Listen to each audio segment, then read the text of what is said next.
Lizbeth Scordo, welcome to Radical Wealth Plan. Thanks for having me. So we met on an airplane. We did. Yeah.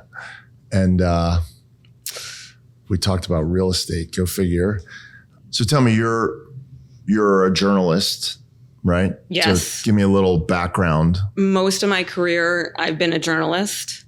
Now I am in real estate. I'm actually a real estate agent, still do some writing. And then all along, I started investing in real estate. Right. Not all along, but in the last 10 to 15 years, I started buying properties in Palm Springs specifically. Okay. LA as well, but Palm Springs is kind of the vacation rental thing. And that's what I've been doing more recently is focusing on real estate. When you first bought in Palm Springs, were you living in LA? Yes. Okay. One of the things that I do and I recommend, and other people are very successful, they do it differently, but one of the things that I recommend and I do is really buying really where you know and also close to you. So for clarity, Palm Springs is, depending on traffic, of course, but it's a 2-hour drive. 2 hours. Yeah. If you go at the right time, it's 2 hours. Right. I consider that to still be, in the neighborhood, close enough so that you're nearby if something happens or whatever. And it's also close enough that you can get a real sense of the market for sure. Mm-hmm. So what caused you to buy? Did you buy a house? Oh, you bought a house. Your first real estate purchase was your own house. Was a house out there. Oh, okay. It was a house out there. Oh, my first real estate, like a townhouse in Marina del Rey, but that was my own place. And Okay. So then, in 2008, I got a house in Palm Springs. It was a short sale. The market was falling apart there. I mean, kind of all over the place, but, Palm Springs was pretty vacant, but I loved it there. I still love Palm Springs. I loved Palm Springs then. I love it now. And I think that helps. I mean, I think you agree, like you kind of have to know the area and like it. Like, I don't know if I could buy something I don't like the cold and I don't ski. So I don't know if like a ski area, if I could do it and have the same passion and know it as well. That was kind of more of like a second home, but started to kind of rent it out a little. Airbnb didn't exist then. So it was more like, I think there was maybe the beginnings of VRBO and doing it on Craigslist and things like that. And it was a lesson in, I had to be in Palm Springs kind of more to understand the market. And I realized that even though this was technically a mid-century, I think it was 1964. It was like the end of the mid-century era, and it was an Alexander construction. It just didn't have that quintessential mid-century feel that that when you close your eyes and picture a Palm Springs house has. So shortly after that, the idea was, okay, let's get out of this and get into a real showstopper Palm Springs mid-century house. Okay. Just for starters, 2008, for people who weren't old enough to be, buying or, in a position to buy in 2008. 2008 was a real estate disaster. Correct. They referred to it as the Great Recession because essentially there hadn't been anything like it in real estate, in a very, very, very long time. And in this particular case, as bad as the 2008 recession was for the economy, real estate pushed the economy into recession. So it was hit that much harder. And one of the things having basically sat through really great markets in real estate, people have to do a lot just to get back into the mindset of what that looked like. And basically, like, for example, we talk to people about Pacific Palisades or whatever, Pacific Palisades decimated by fire, you drive through there now, it's a couple of people are building, Right. people are afraid, it's hard to jump into a real estate market. You said Palm Springs was dead, meaning, so when you walk down the street, there's like nobody's there. I'll say that it was like that more like during the week. I think weekends were always still going okay. And obviously, like if the whole thing was completely dead, I wouldn't have wanted to buy there. But it was certainly, there was a lot of vacancies and a lot of people were selling. So it seemed like a good time to get a deal. I'll stop and say that the house that, that I own now and that is really lucrative is a different house. So I don't know how much time you want to spend on this first one. No, I do. I do because I think that I think that it's very important it's easier to buy into a market that's good and looks like it's just getting better. And when you go around and the vacancy rates are so high, people that have real estate are looking to sell it. And that's what's driving prices down. And of course we know after the fact, oh, that's a great time to buy. After the fact, we know that. I talked a lot about different home purchases that I've made on this show. And I bought my house in Santa Monica 5 seconds before the market crashed. Okay. So like you couldn't have timed it worse. And there's still a way to do that and be fine. And that's a whole episode or whatever. So I didn't do that. I bought into an accelerating market. And then it crashes. A lot of us know the buy when there's blood in the streets, sell when there's dancing in the streets or something like that. And that's easy to say because when there's blood in the streets, nobody wants to get into that market. Right. And when everybody's dancing in the streets, I often felt like, when the Uber driver is talking about their third home purchase is like, and this was actually happening before, I'm like, I was more afraid then than I was through any downturn. I'm like, this is crazy. Yeah. And so again, I'm going to unpack some of the things that you said, because you said, hey, the market was decimated, so I felt like I could get a good buy. Well, that makes sense. But also that you had a passion for the place. Right. And that is very overlooked. Knowing an area and being like, I really love that area, and it's a little fringy right now, but I really see it coming back. I mean, that's a great buy signal. And I also agree with you. Professional investors. If a professional investor is looking at deals, they're going to say, well, okay, geez, I don't ski. I don't like cold weather, but this deal is slightly better than the Palm Springs deal. Right. So I'm going to buy this ski rental deal, a professional investor. But it makes so much sense to do what you did, where if we showed you a deal that was slightly better, but it was in a ski town, you would have said, forget it. Because you can pour your heart because you have a day job and you're doing other things. Right. You can pour your heart and soul into something that you have passion about. Right. Whereas with ski rental, you'd be like, whatever. Yeah. And I also should say, I'm probably making it sound like I was more of a risk taker than I was, because of course I didn't realize quite how bad things were getting and how, then the short sales all became foreclosures. And I'm saying now, town, there was a lot of vacancies. But at the time, I'm looking back now and saying, look at Palm Springs now compared to what it was then. I think when it was really a problem was back in the 90s. After that, there was a spring break thing, and then everybody left. And then, that was a really different time, and I wasn't here then. But I think that it still seemed really cool to me, and there was enough going on. And as you know, I'm very into restaurants. I've been a food writer for many years. And, I would see kind of new, I'll say the word hip restaurants kind of a couple of them coming in, which I still use that as sort of a factor. When I see, a barometer. I do. Like, I'm in Scottsdale a lot, as you know, and I see Catch is going in there, Din Tai Fung.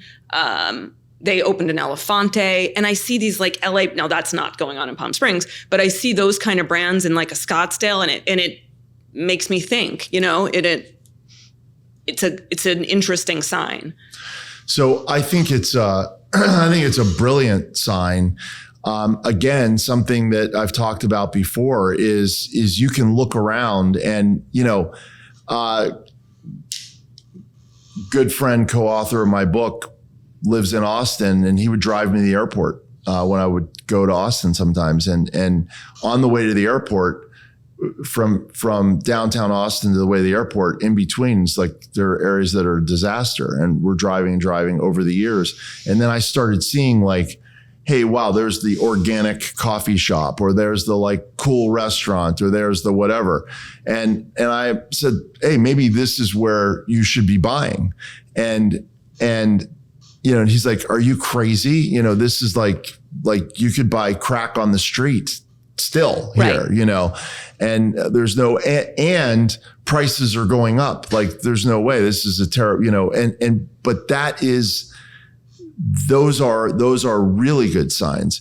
There's another one, which I should fact check myself on it, but I won't bother, on this one. And that is that, the question is, do you know where Burger King opens their restaurants? And the answer is, within arm's length of McDonald's. Right. Because, I think I've heard that too. Yeah, because McDonald's does all this massive market research, and they pay a fortune, and they've got it down to a science. So, like, for example, you mentioned Din Tai Fung. They're only going into a place that they know is ascending, and they've done all this research. And so it's not just a feeling, it's actually a strong market indicator from people who are really smart, who are doing the research. So therefore you can look around and say, hey, where are the leading indicators? Right. And where is that happening? And, an organic coffee shop is not a leading indicator because they do so much research. But here's the thing. They will go out of business if they move into the wrong place. Right. And so if you find an organic coffee shop that's now somehow thriving in this weird neighborhood, they're not going out of business. Somebody's feeding that business. That's that same indicator. I mean, I used to hear that about Home Depots. I mean, there's a lot of different things, but yeah, you kind of get a feel when you kind of see something, a neighborhood feeling kind of cool and vibrant, I guess. Right. And bringing it back to Palm Springs, I know for many years it was, there was just that main area of Palm Canyon, a lot of kind of touristy, mediocre restaurants. And I could see it changing. It was, extending into what they call the Uptown Design District. If you know Palm Springs pretty well. I mean, I should know it better than I do. So some design shops and new restaurants, and then as well as South. The Ace Hotel opened right around that time. Right. So things like that. There was already a Viceroy, had gone in a couple years earlier. So it was getting media coverage. And then I think we've talked about then when Mad Men came out. I think that helped Palm Springs tremendously. Yeah, because Mad Men created a resurgence of the mid-century. The mid-century thing. The mid-century thing. Sure. And then people wanted that cool, and that cool is what existed in Palm Springs. Yeah. So and now today there's all these mid-century tours. It used to just be during modernism. Now people make their living driving, tour vans and buses around showing people mid-century architecture. I mean, it's a full-time industry there now. Right. Yeah.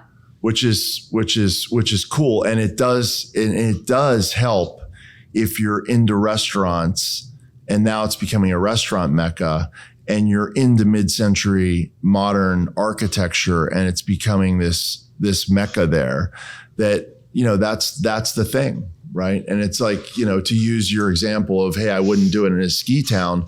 if you were an avid skier, if there's somebody's out there that's an avid skier and they're like, well, geez, the planet's heating up, there's less snow days or whatever, but this spot over here is still killing it.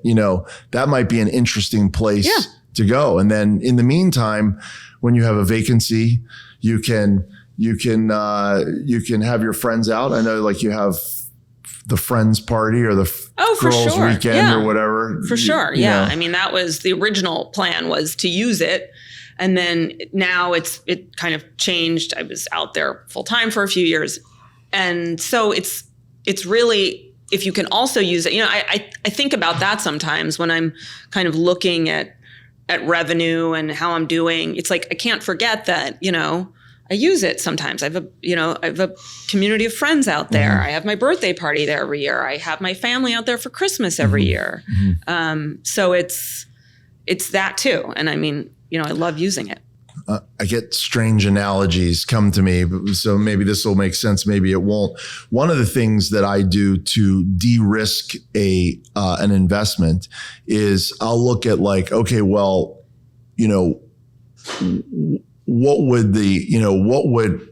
how would it benefit if it didn't work out? What would be the benefit? So for just give like an example, I invest only in real estate. And then also I will entertain an investment in a company that I really believe in. It sounds like it's great and all this sort of thing, if it's like a real estate tech company. Interesting. Okay. So that if somebody comes to me, they go, hey, we're early on, we're Snapchat. This happened to a friend of mine, who made a lot of money, early on Snapchat, like there's this great idea. My answer to that is no. And obviously smarter, better investors, will say yes to some of that stuff, but I can say yes to something that is, like a real estate tech play I just invested in. I'll give them a shout out, Real Scout, which is a great, it's really, if you're a realtor, but it's this phenomenal tool. And so I'm like, hey, I think this company is going to be great. The financials are solid, the leadership, all the things you would look at for a normal company. And I'm like, it's going to actually help my business. Yeah. So like and I have this other upside. They want me because I can be on their board and I can help them. And at the same time, like me being on their board is going to help me because, now I have the CEO of this company's attention while I'm helping them, they can help me in my brokerage. I had the CEO come and talk to, the CEO is not going to talk to any, just anybody. Yeah. Yeah. But I have the CEO come in and he's going to talk to my people because of that relationship. So I consider that de-risking an investment. So like if the investment in that, I feel like it really will work out, but I guess we always do when we invest. But if that didn't work out exactly the way I wanted it to, I'm still going to have this added benefit. So that's the difference between you investing in Palm Springs and investing in what looks on paper like a slightly better investment in the ski town, because you're like, all right, well, I have, what's a vacancy rate in the ski town? You're like, okay, well, the vacancy rate is 10% less than the vacancy rate in Palm Springs. But guess what? I don't want to ski. I want to go to Palm Springs. Right, so I'll never go there. Yeah, I've got the vacancy rate and I'm de-risking the investment because part of the downside I'm covering because I throw my birthday party there. Yeah. To use a really concrete example. Yeah, exactly. So there you go. So I guess not a bad analogy. De-risking by having fun. Yeah, de-risking by having fun. That's an entry point. Yeah. It really is. I just didn't want to sell short the jumping into it piece because this is where a lot of people are. We've got a wide audience base, and some of the audience base, so like I don't invest in real estate, so I'm interested, like, how do people do it? And if I've said it 1,000 times, you can't learn how to ride a bicycle in a semanar. And, we could talk about the physics of riding a bicycle. We can, whatever. And there is a lot you can learn about real estate investing without making the purchase. But as you have told me, Like you went out, you saw this house, you're like, it's sort of a mid-century. Right. The price makes sense. I'm going to go ahead and buy it. And then tell me what happened and why you chose to shift away from that. So it was fine. I mean, it was a great way to get to Palm Springs. And as I started renting it out, it was doing well, but it was doing okay. But nobody was like, this is the greatest house I've ever rented. You know, it was like a fine kind of mid-level rental in a neighborhood that was okay. And the more time I spent in Palm Springs, the more I fell in love with other neighborhoods, other like classic mid-century styles of home. So started to try to make the next step.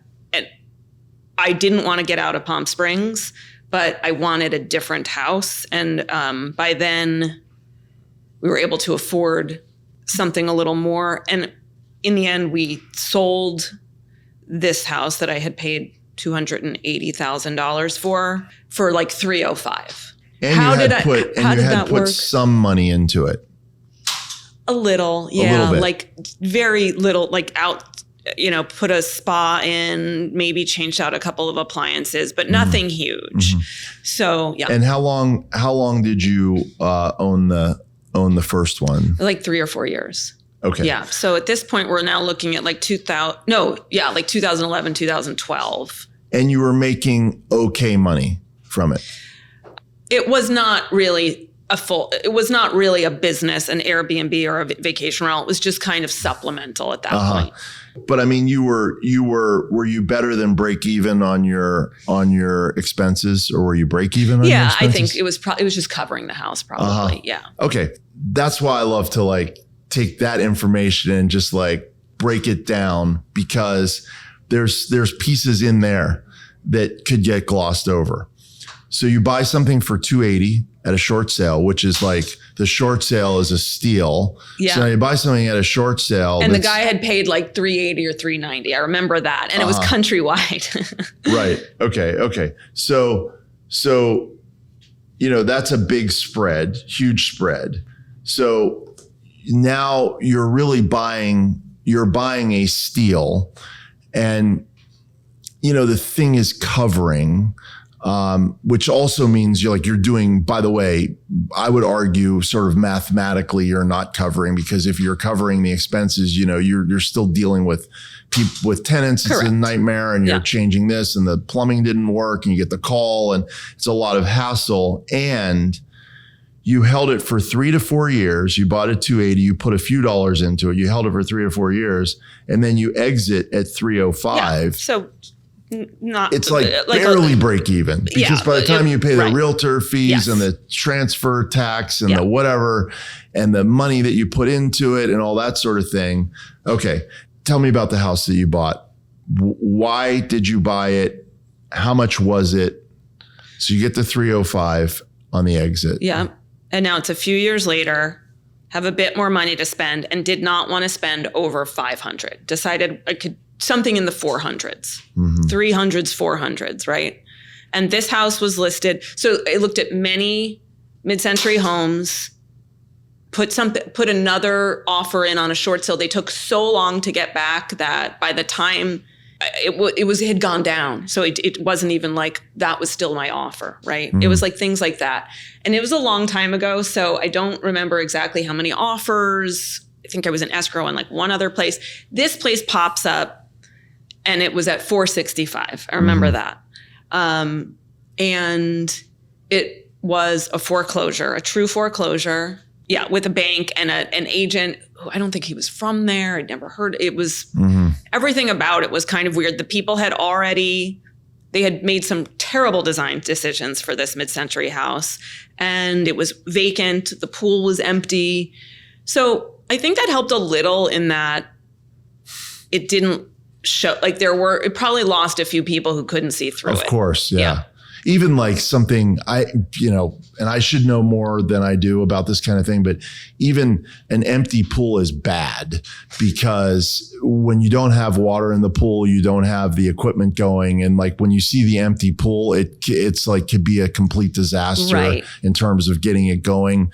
It's not just put water in the pool. Right. An overgrown yard. I mean, it was just very rough looking. But it's a classic mid-century house. It's in a neighborhood called Deepwell, which they don't have a lot of architects attached. They were custom homes. So there is no architect, but it's like, I loved it. It's like the kind of house I would dream of having. It was wall to floor to ceiling glass. It is floor to ceiling glass. Love for you to see it. You've seen it online. And what we'll do is we'll drop in the show notes.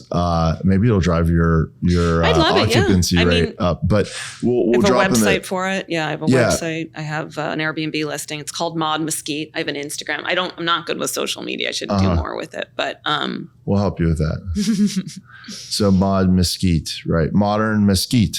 So it's like Mod, and then the street is called Mesquite, and it's I see. Okay. It's not a busy street.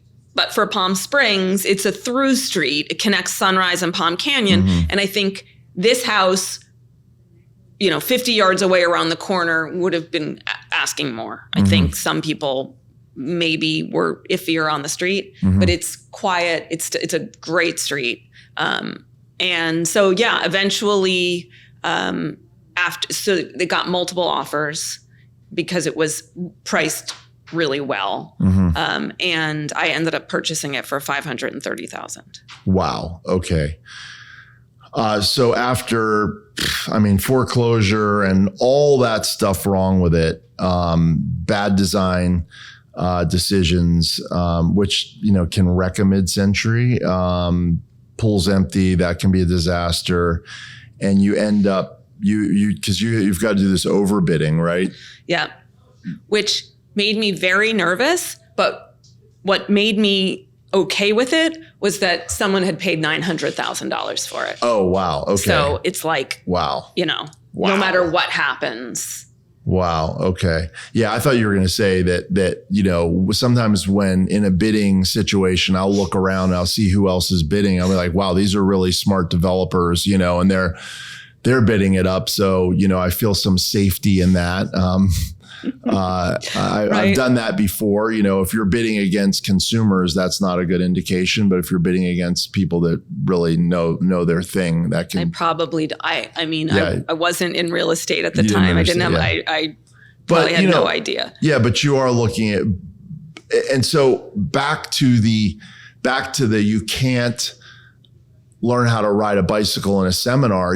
We could have, you and I, somebody's listening, right? Somebody's listening to this and they're on the sidelines. They haven't bought yet. And one of the things that we really want to do with a podcast is give people enough information or enough confidence or enough of these things where they can actually jump off the sidelines. And I'm going to tell you, I think I said it before, and this is a repeat, is, you bought something for $280. You put time, energy, and effort in it. You held it for 3 years. And then you sold it at what could barely be basically breaking even, and what I would say is, or I guess I could just ask the question, what sort of education did you get in that process? I wish I could say that, I wish I did more research on neighborhoods, on this. Like, in a perfect world, I would have wanted to just get Mesquite, right? But see, that is my point, though. Yeah, like I wouldn't have Mesquite if I didn't buy that first property. It's 1,000% no, because everything would have been different. That is exactly the point, and that is that while you got headache and hassle and managed to break even, that along the way you're like, okay, but here's what is like mine is renting, but it's not flying off the shelf. I'm looking around and seeing what is flying off the shelf and what are the amenities that are making these other places go that's not mine. And, and then also sort of deciding that rather than doubling down on what you have, let me just keep trying to make what I have even better. Let me look out there and see what's that house that really has the qualities that I can develop. Right. And I mean, you can't, I mean, and the yard, I mean, yeah. And for me, it was just like the architectural significance, classic post and beam. It was a 1955, I believe the construction was started in 55, ended in 56. My education during that time with the first house was learning Palm Springs. I was making friends. I was being invited to dinner parties. So I was getting into like mid-century homes and other neighborhoods and starting to realize like the thing to get into is something that's like a true classic Palm Springs mid-century. Because otherwise I could go to another desert city, which were certainly at the time even better deals. Right. You know? That's right. Yeah. And that's probably that experience that gave you the courage to go at a 465 foreclosure and bid it all the way to 530. Right. Is now you know, oh, well, now I know this is a great neighborhood. Now I know this is a great, yeah. This is post and beam. You know, sure, they wrecked it by doing give me one bad improvement they did. Red, you know, and I have to say though, nothing wasn't fixable really. The cabinets were all painted red with a sort of like muted zebra stripe. The front door was red. There's a beautiful outdoor metal fireplace that was painted turquoise, almost these like Southwestern Santa Fe colors that made no sense. The floor was painted white, just a coat of white paint over it. I was almost going to ask you what's wrong with a red door. For this house, it didn't work. The first thing that I did was painted it like a yellow, like a kind of, at the time, you know, the Viceroy, you know, like that kind of classic Hollywood Regency yellow. Right. It's kind of been a theme now. Since then, we've done some screen block accents, and those are yellow also. But without going too over the top. Yeah. Right. Yeah. So that's again, that does come from, you know, number one, being out there. Number two, you see the Viceroys out there because the Viceroy is using, I'll use myself. I'm not going to put it on you. If I were doing that, I would similarly see the Viceroy yellow and be like, okay, that's cool. You know, let's try that on my front door. But for the Viceroy, they're hiring the best, you know, designer to pick the best color template or color palette, you know, for that location. And I could just go, okay, well, I'll just do that. Instead of, you know, I would know that's my limitation. So I'm still trying to figure out floor planning for my own house. I just can't figure certain pieces out. And I've had it's hard. I mean, I hand it to architects and full-time designers. It's unbelievable what they do. And I hoodwinked a very, very famous designer to come up to my house. And while he was there, he was not there on business. I was out with friends, and I didn't know him other than, so I'll name drop him too. We should get him on the podcast. Thomas Schuss. He did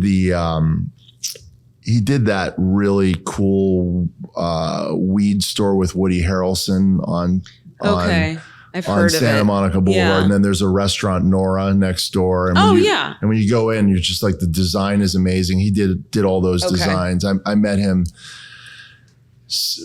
weirdly enough, had two different friends that led me to Thomas, and we were having dinner. He cooked dinner at his house, and they're like, oh, hey, we want to go see Paul's house. And I'm like, Thomas, come along, you know. And he's like, I dragged him along. And then as soon as I got him in the house, I'm like, okay, so like, where do you think I should do with this thing? And I didn't get what I wanted out of it because he was too busy having fun. He's like, you know, I don't know. I'd have to come back when the light is right and I could really see. But I figured that would be like $50,000 to have that done. That you just got. But I'll try and get Schuss back to my house to figure out where to put the 18th century Tibetan doors that I have.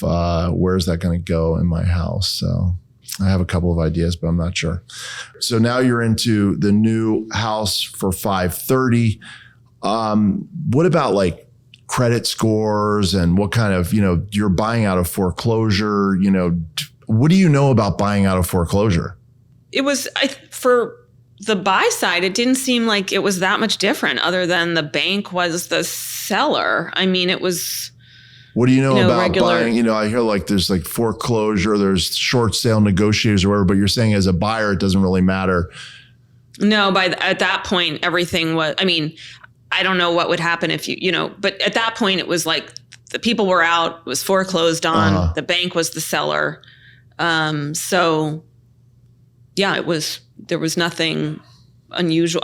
Again, it was a long time ago and I wasn't, as well versed in real estate at the time. So I don't exactly remember, but I don't remember anything being like especially complicated. Well, one of the things you said was you made an offer on a house, and because it was a short sale, they had to get all these approvals. Yeah, and that took so forever. Long that the price had actually, offer that you had submitted is not an offer you wanted. Yeah. But at that time, like there was, people were doing the courthouse steps auction. There was a little bit of a frenzy at that time. I remember. I bought some stuff off the courthouse steps in LA, and it was awfully complicated. And it is the way I do everything is I find somebody who's doing it really well. I didn't go to the courthouse steps. I wouldn't know how to do it really. Even though I did manage to buy 2 great properties on the courthouse steps. I just found somebody that was doing it great and said, hey, you can't buy everything that you love. So like when you hit one that, you're going to pass on, but you still think it's a great deal, I'd like you to buy it for me. And then I'll pay you a certain percentage above. And that's how I worked that deal out so that I was able to quote, cash in on somebody else's great knowledge on how to do it and still create it as a win for them and get a win for me. And I had to do all these crazy things. Like we'd have cashier's checks and I had to give it cashier's checks and all these like weird increments because, once it's like built almost like dollar, but you have to have a certain amount. I've heard crazy things. Yeah. I have never bought anything at auction or on the courthouse steps. I've heard a lot about these courthouse steps. I haven't been there. Yeah. I've bought, I guess really only 3 properties in my buying career off the courthouse steps, and I have never been to the courthouse. Okay. I have no idea what or how to do it. Yeah. And that also is part of the lesson is, so how do you pick the great color palette?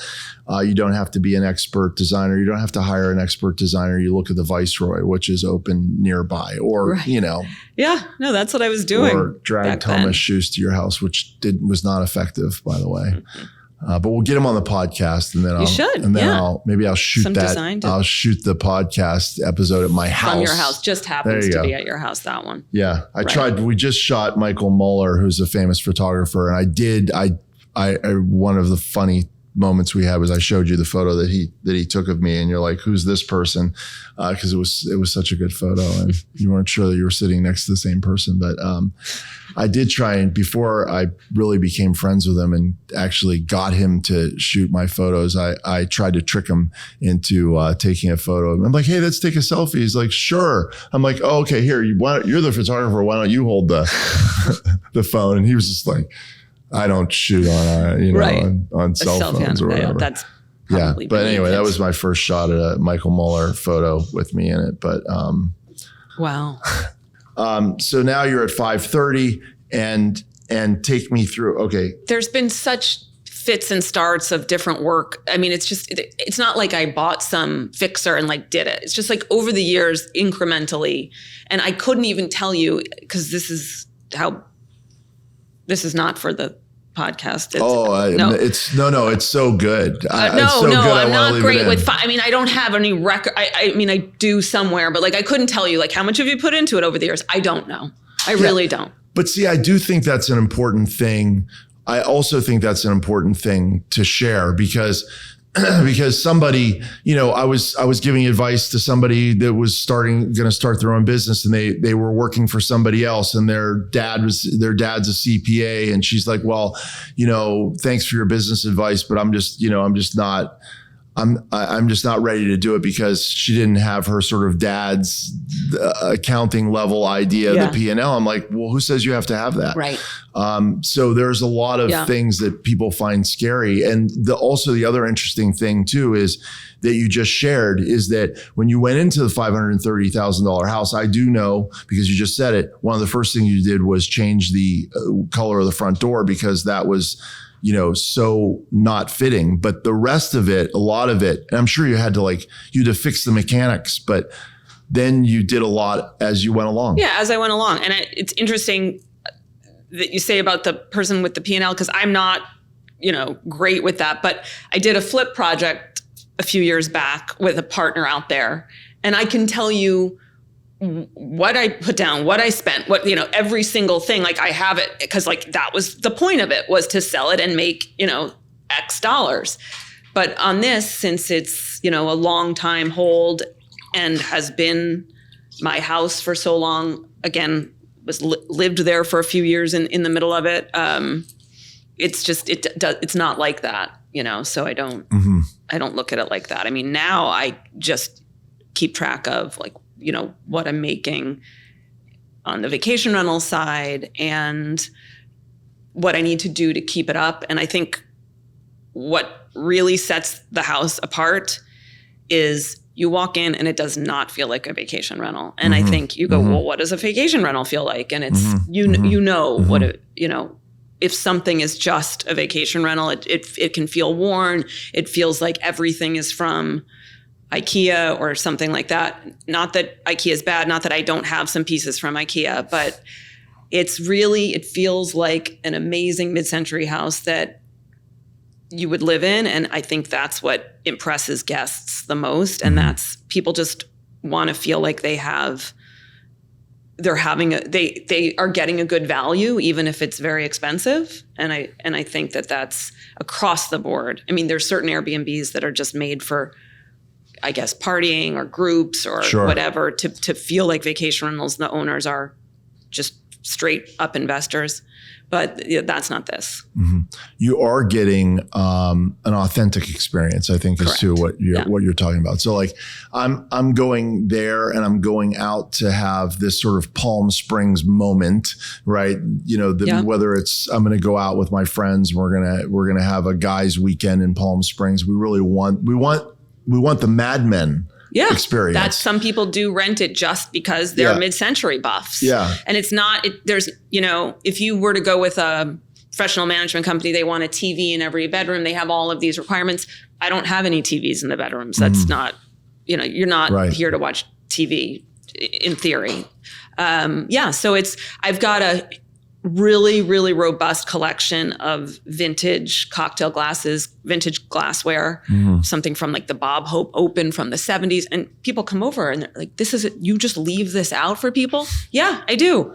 And I tell them, be very careful. If you have kids or you're clumsy, don't touch, just use the Pottery Barn ones. If those break, no problem. Right. And people know. I mean, people are really, really respectful. I mean, that's great. I have great guests. And I think part of it is, the house has been curated and I take really great care of it, and people respect that. I think it helps when you come in and you don't feel like it's some dinged up vacation rental. I think you're going to treat it better. Yeah, for sure. Pride of ownership, and that translates down into the guests as well.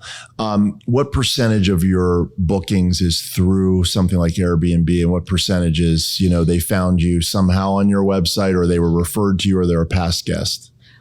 A really high percentage is Airbnb. And then I would say, probably 80% or over. And then the remainder is repeat guests who then might come to me on their own, or a referral, a friend of a friend, or sometimes somebody from a previous guest. And then do you keep track of your guests that were there? Yes. I mean, Airbnb makes it really easy. They've offered a lot more insight. I was even looking, did I do better this year or last year? Do I have, year over year? So they've made it a lot easier. And because I've been on so long, I'm a super host. It's a guest favorite. It has really great reviews. And I think now people take that seriously. Like people have bad experiences. I've had bad experiences. I don't rent a lot of vacation rentals because I mean, I like hotels. I like to go out. I don't need, I'm right. But I just went to Mexico City and I generally will stay in a hotel. But I was going with my daughter and her boyfriend. And so it's like, okay, so I'm going to rent like 2 hotel rooms. And then there was a really cool hotel in the area that I wanted to be in. And by the time you add it up, it was very expensive. And then I looked at, well, let me see what, I can do through a short-term rental through Airbnb. And I found like great 2-bedroom, 2-bath, like actually across the street from this great hotel. And, it was a fraction. I mean, it was less than the cost of one of that 2-bedroom, 2-bath was less than the cost of one hotel room. So, I would have had to pay for 2 hotel rooms. Right. I do think about that I'm conscious of what I charge, and I think it's a high-ish rate. But then, when you think about if you were to get 2 or 3 hotel rooms, it's, And for sure,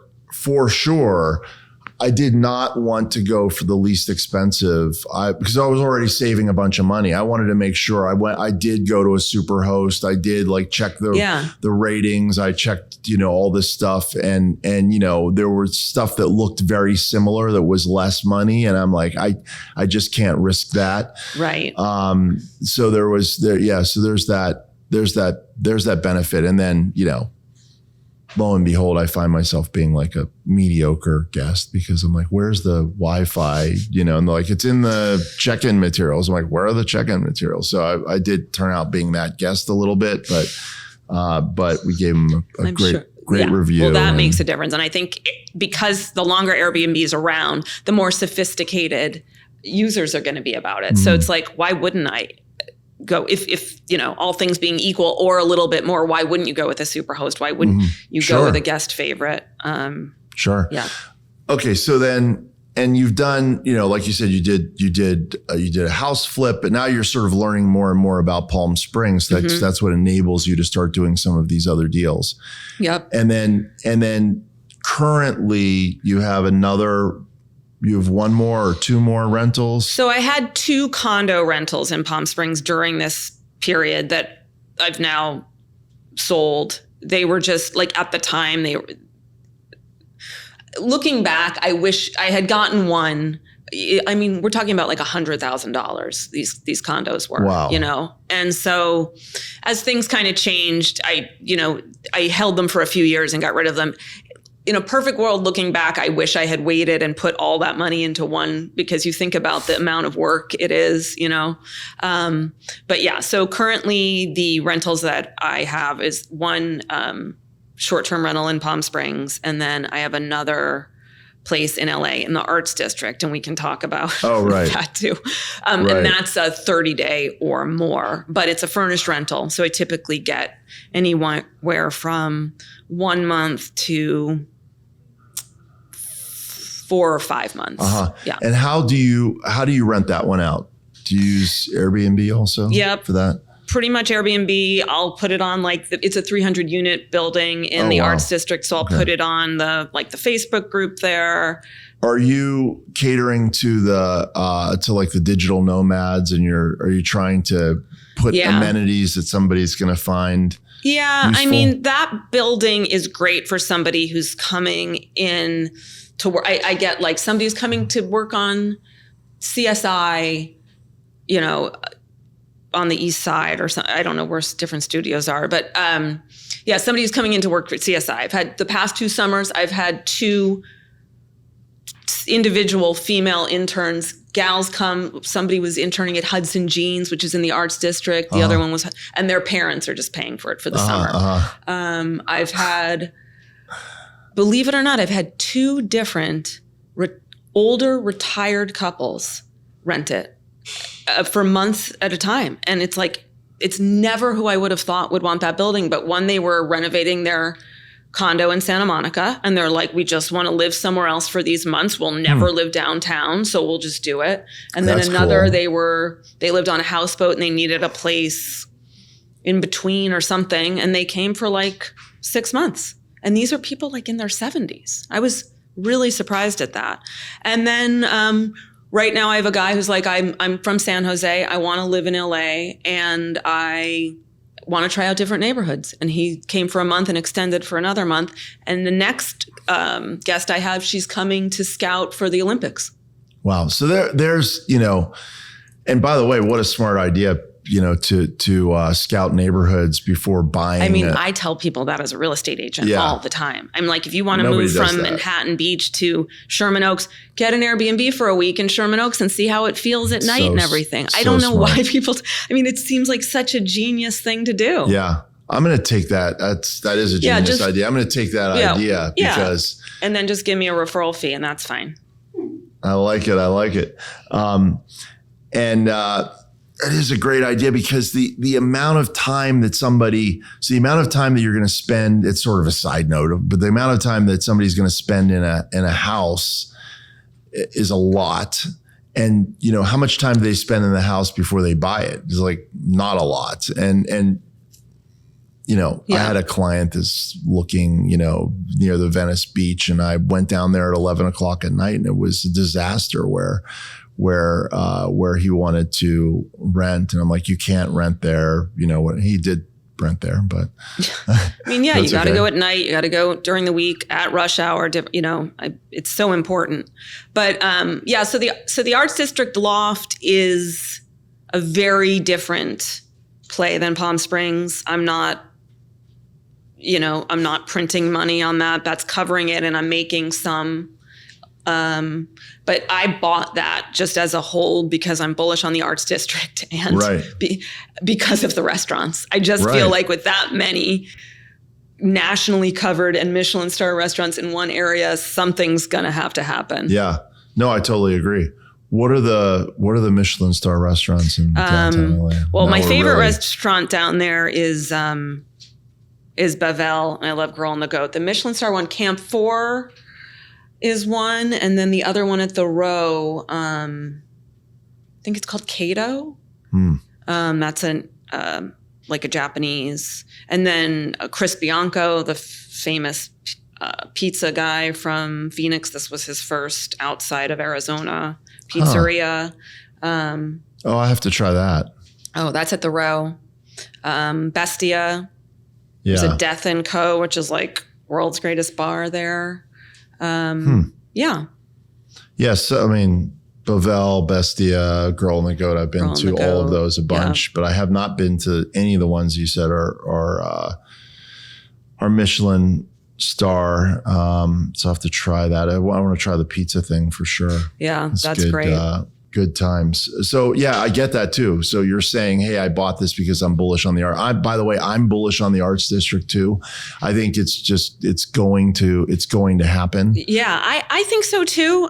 But a lot of people are just scared of downtown. Just and a lot of people haven't been to downtown. And if anybody and I think the Arts District does draw people there. Sure. And absolutely. I think people who know restaurants, and there's really cool bars, and the Row and the Smorgasburg, that's the Sunday food truck festival and things like that. So I'm hoping. I didn't know about that.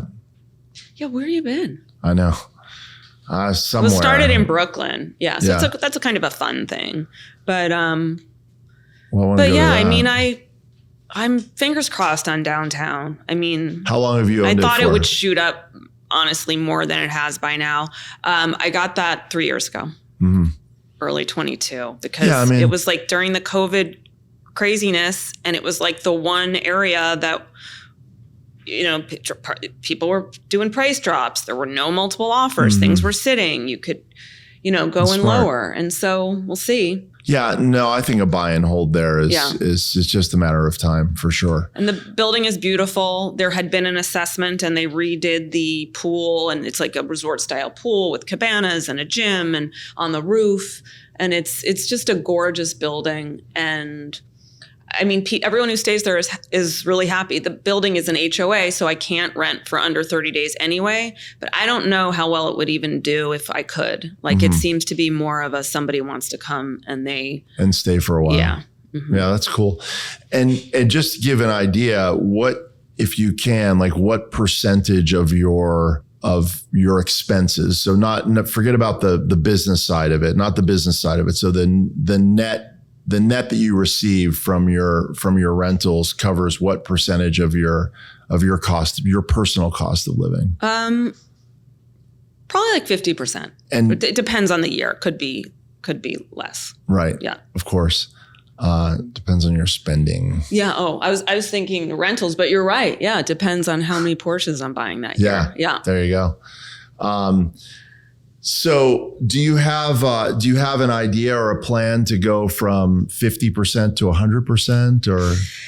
We can get into the city of Palm Springs. They're actually trying to lower the number of contracts you can have a year to 26 for even the people who are grandfathered in. It's a long, but I don't even hit, right now we're at 36. I don't even hit 36 anyway. So I have, tell you my, cause I'm not doing like short weekends rentals typically.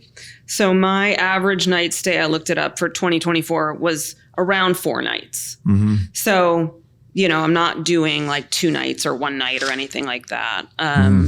And then for this year, I think it was, 3.5 was the average. So, yes, I would love to amp this up. And I think that it's an odd time. I'll tell you that I don't have as many bookings on the calendar as I did a year ago. But what has changed a lot I've noticed the last quarter or two, is a lot of last minute bookings. I had 3 day of bookings this summer, and I don't think I've had a day of booking ever in 10 years. So it's just, things are changing a bit. And I don't know what I don't know what the travel market is going to look like. But we'll see. I mean, I'd love to buy another vacation rental somewhere else. I'm always looking at Scottsdale, but I mean, the trick is you have to find something. I mean, you can't just say, okay, well, I spent this. Like, somebody who buys a $10 million house can't necessarily charge 10 times more or 5 times more than someone at the $2 million house. That's like, correct. Why, so it's like, you kind of have to find that sweet spot. You have to find a place that's, a property that's low enough, but there has to be some growth in the community, and you have to know that, it's on the upswing with visitors, but you also have to get in there so that the city isn't going to, you have to kind of have an idea of how far along, how crazy is it with vacation rentals now? Is there going to be, the city's going to come, trying to crush vacation rentals? Because unfortunately, that is what happens, is as soon as this picks up, all of a sudden they want to stop it, I mean, that is one of the scary things about short-term rentals, for sure. Is that I almost think that a place that is regulated is safer than a place that's not regulated, because you never know what the regulation is going to be. And so if you come in and they've already put the brakes on, then at least you have a sense of where that is. We in Palm Springs have some of the strictest rules, and some I find a little silly, but I get it. There were some party homes for a while, and I empathize with people who had to live next to them. We had a ballot measure. I mean, they're still trying to chip away at things, which could be for another podcast. But it stops competition too. Yeah, I mean, I get it. I don't want a loud party house next to me. Who would? But I think sometimes, there's a handful of bad apples, and then a city tries to shut down. Especially cities where this is a huge revenue. I mean, last I checked, Google isn't headquartered in Palm Springs. This is it. So let's make it work. And I also will hand it to businesses, small hotels, like they're very supportive of vacation rentals. It's not like cities where the hotels want them out. It's like everybody works together because it's better for everyone. If you have if you have a wedding at someone's small hotel, they're going to need additional places for people to stay. They're going to want a house so the bride can get ready and that type of thing. So yeah, it's really people are pretty supportive. But also I think you've given us a little insight into what it looks like for you to go for the next one. And it would be an area that you see as a growth area. Yeah. Somewhere at a price point, like you said, that supports the cost of entry price point, supports the rental to price point ratio. Yeah, and I look at a place like Scottsdale where housing prices. Remember, those used to be deals. I mean, real deals. Absolutely. But that's kind of like what you were talking about with the Uber driver. I remember talking to somebody who had bought a house in Phoenix 10 or 15 years ago. And it was like, they were buying it from someone from like Huntington Beach who was buying it from somebody, like no one had seen it. No one lived in, it was like, okay, well, something's changing here. But now, yeah, it's a lot pricier, but I look at rental rates there and they're really high too. So, I mean, there's a lot going on there. So that would be something. I mean, you've talked about Joshua Tree. Joshua Tree is a little oversubscribed. But the way that I do that is, I know you're managing it yourself, but it's just like going back honestly to like the Viceroy color, example is that, I identified two young guys who are crushing it in the management of the houses. They're buying some houses themselves and, now they've just merged with another company. So they have 100 short-term rentals under management. And I will tell you that I think the single best way to enter that market would be to find these guys. Yeah. And say, hey, what should I buy? I want to be your client. Tell me what I should buy. You're talking about in Joshua Tree. Joshua Tree, but anywhere, But that's the thing about Scottsdale. If I found a company so if you said, Paul, we want you to find us a great short-term rental, or conversely, tell us not to do it. That would be the first thing I would do. I would go to Scottsdale. I don't necessarily even mean go there. I would go online. I'd find out, a professional management company. I know that you said, for example, a professional management company in Palm Springs is going to want a television set on every wall, to which I would say that professional management company is also overlooking something, and that's the authenticity of your experience. And there's something to that for sure. But, these guys, I mean, an example that I have, we should, if we can, maybe get it in the show notes. They showed me a house that they manage for a client. So there's certain things that, just drive down vacancy rates, so drive up occupancy, like a pickleball court is one of the things now. And so it's the price versus what it does for you. So it only costs $20,000 to put in a pickleball court. Now you can say you have a pickleball court, whether anybody's going to play or not, who knows, but that's going to drive up your, and there's all these little sort of tricks to it that they really know because they have a lot of experience. They have 100 doors. They're seeing what rents and what doesn't rent. And, they showed me this house and it's exactly what I would want to buy and live in. And they're doing it for a client. And these are old numbers, but the person had paid $1.1 million for it. It's a little, rectangular box of a house. It's really cool. It's really little. Probably 2 bedrooms, 1 bath, it might be 2 bedrooms, 2 baths. It's got a cool pool in it, and it's right up against all these boulders. I mean, it's just like spectacular. I would love to live there. I would love for it to be my vacation home in Joshua Tree. It's not. I have 5.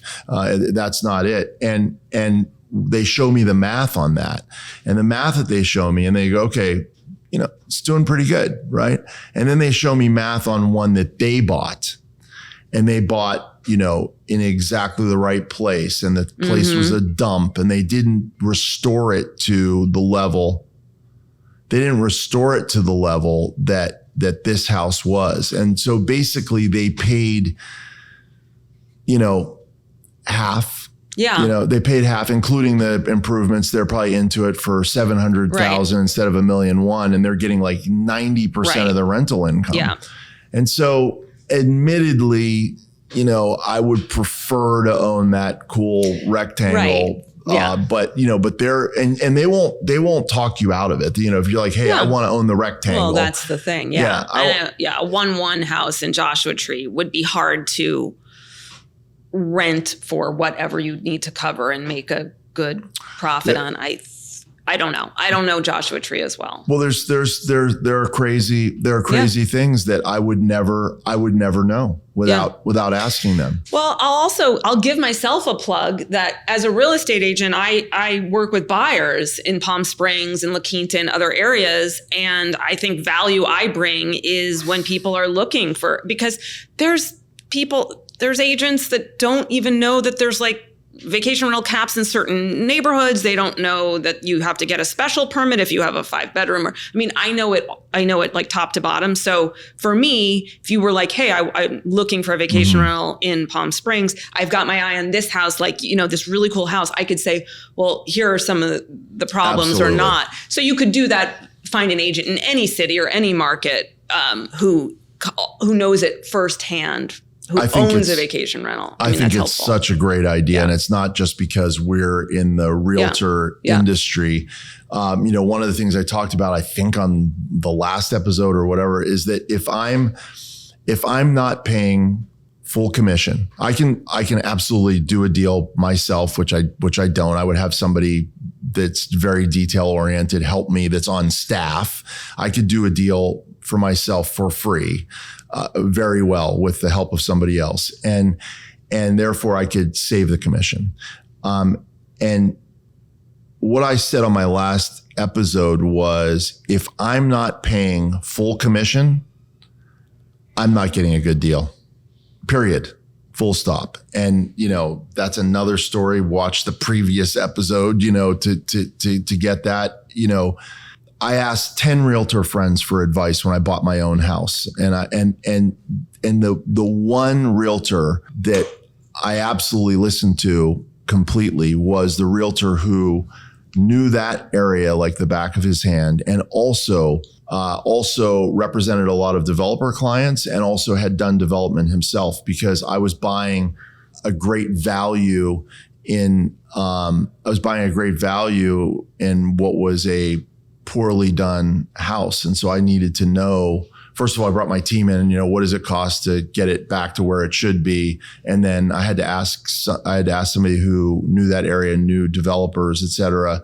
And they're like, yeah, well, how much, what was your purchase price? What's your purchase price going to be? And I told him, he's like, okay, how much is it going to cost to get it to where you want? I'm like, to where I want, or to where, because that would be different. He's like, no, back to normal. I'm like, okay, well, that's going to cost $200,000 or whatever. So you take the purchase price plus what it's going to take to get it back to normal, and then you're at a certain price per square foot. And there was nothing even remotely on the market that you could touch with that kind of a view. So it's like, I was on the phone with him for 5 minutes, and it became a I'm not sure to an absolute buy. And that is why, you've been through it, you've been through the ringer, you've been through all that sort of thing. That's the person that you want to hire to represent you. And if you want to say, hey, if I'm going out to Palm Springs to buy a vacation rental, and, someone's going to charge me, maybe they're going to charge because you can negotiate commissions. I hadn't heard that. We were told. Yeah. And, they're going to want 2.5%. But I could negotiate it down to 2, or we'll try and get 1.5. There's no way I'm going to do that. I'm going to find someone like you. I'm going to say, hey, you know what? Don't slam me into a house. I'm going to pay you 3%. Okay. And let me know when there's one that like we should really, really jump on. And that's going to make so much of a difference, because everybody can use Zillow. Everybody can use Redfin. And then can everybody use the 4 years? I'll check back the 4 years, from the 3 to 4 years from when you bought in 2008 to when you sold. You learned all this and then learned more, moving forward another 10 years. And that's what you're paying for. And that's what's going to steer you. If you had found that realtor, if you had found yourself, you would have never bought the first house. No. It would have been worth. That guy probably lied about questions I asked. Yeah, for sure. Yeah. If you could hire someone just like you in Scottsdale, it's going to be like, okay, here's buy this, don't buy that, whatever. It's worth, top totally commission all day long. And someone, like me in another market, like I'm passionate about it. And like you wouldn't need necessarily all of my help setting up a vacation rental, or my, me helping you with ideas and, get surprised. Good wine glasses would be my number one thing. No, but, great. like people text me with questions and I'm always happy to answer. And, I need this, or I need another cleaning person, or, so there's value add there. And I'm sure there are in lots of markets. I love it. Thank you very much. Thank you. Did you bring your deck of cards? I do have a cards on me. Of course. Do you want to give me one card trick, and then I'll ask you the questions? Do you really want a card trick? Sure, let's do it. All right, this is going to be, you're just going to do it. You shuffle the deck. All right.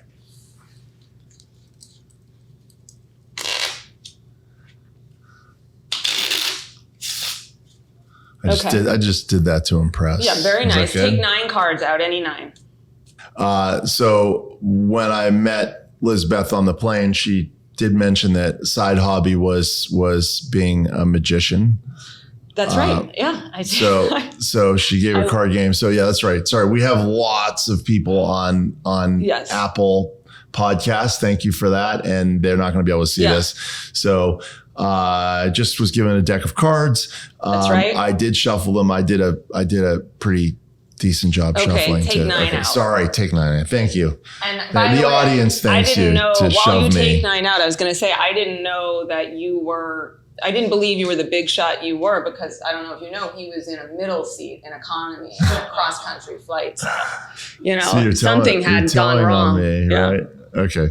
All right. 1, 2, 3, 4, 5, 6, 7, 8, 9. Okay. Put them into 3 piles. 3 piles. You want this deck back? Just put it aside. Okay. All right. 3 piles of 9. That should be easy. 1, 2, 3. 1, 2, 3. 1, 2, 3. Now pick any of those piles and look at the bottom card. That's going to be your card. Don't show me. You can show. Okay. I'm taking whichever pile. I did see it. Actually, look away, because I'm going to show the camera. Okay. Okay. Now put that down on either of those other piles. On top of either? Either. Okay, take done. all of those and put them on top of the remaining pile. Pick up the 6. Pick up the 6. Put them on top of that pile. Okay. Okay. Hand them to me. All right. Okay. Now, lie to me and tell me any card that is not your card. 3 of clubs. Okay. THREEOF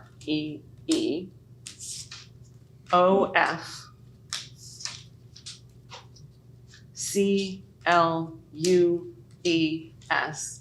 Now we're going to use your lie to get to your card. Okay. Okay, so who just lied to me? You. I did, Paul. yeah. PAUL. Well, it's the mic drop. I love it. Okay, so I'm going to watch that. I'm going to watch that in slow motion. Okay. All right. So I can try to right. figure it out. You shuffled. You chose. I love it. Excellent. Thank you.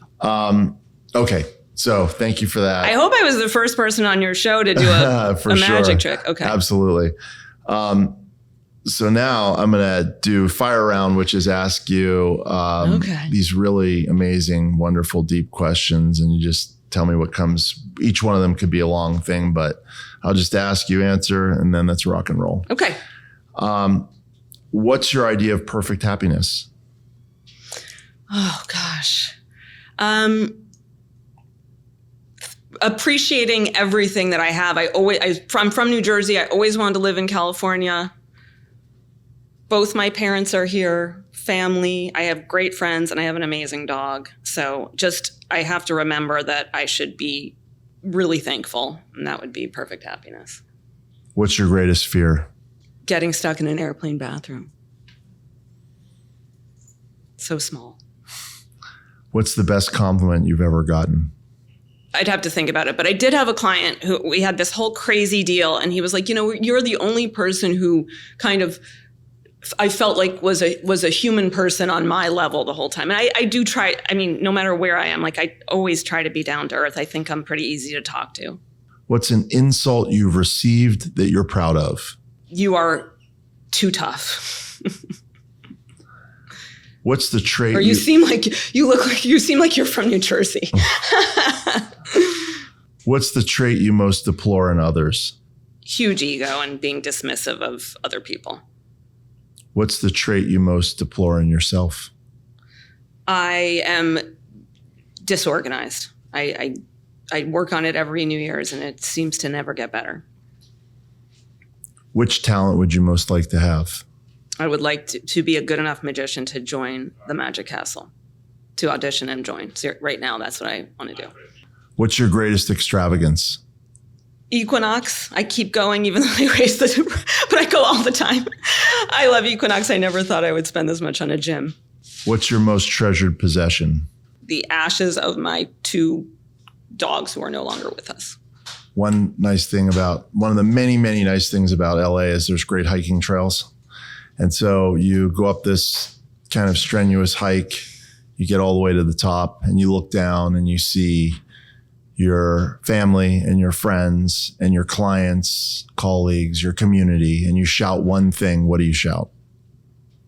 That I'm really lucky to have them. Really. I have so many amazing people in my life, and I try to think about that more. Yes, I would shout, I am so lucky to have you guys. We're so lucky to have you on the podcast. Thank you. Who knew? A bad seat on a plane could lead to this. Right? I love it.